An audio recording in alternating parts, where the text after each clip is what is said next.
Hi guys, ముందు వీడియోలో చెప్పాను కదా కాపీరైట్ ఇష్యూ గురించి. అది అసలు ఎందుకు వచ్చిందంటే ఆ బ్యాంగిల్ డిజైన్ మీద అయితే రాలేదు. నేను ఎప్పుడైతే ఆ బ్యాంగిల్కి నా వాయిస్ మేక్ ఓవర్ ఇచ్చేసానో దాని తర్వాత బ్యాక్గ్రౌండ్ మ్యూజిక్ ఒక సాంగ్ యాడ్ చేశాను అనమాట. ఆ సాంగ్ వల్ల నాకు కాపీరైట్ ఇష్యూ అనేది వచ్చింది. తొక్కేశారమ్మా, లోకల్ పాలిటిక్స్ టాలెంట్ అంతా తొక్కేశారమ్మా. సో యూట్యూబ్లో అయితే ఇలా కొన్ని మ్యూజిక్ ఛానల్స్ వాళ్ళు ఏం చేస్తారంటే ముందుగా కాపీరైట్స్ అనేవి రేస్ చేస్తూ ఉంటారనమాట.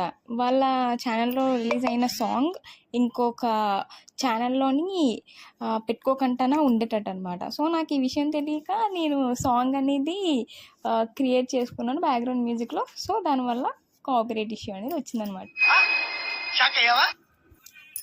కదా. సో ఇదనమాట మ్యాటరు. అయితే ఈ పాపిడి చైన్ ఎలా ఉన్నదో కామెంట్ చేసేయండి. నేను మళ్ళీ నెక్స్ట్ వీడియోతో వస్తాను. Thank you all, by by.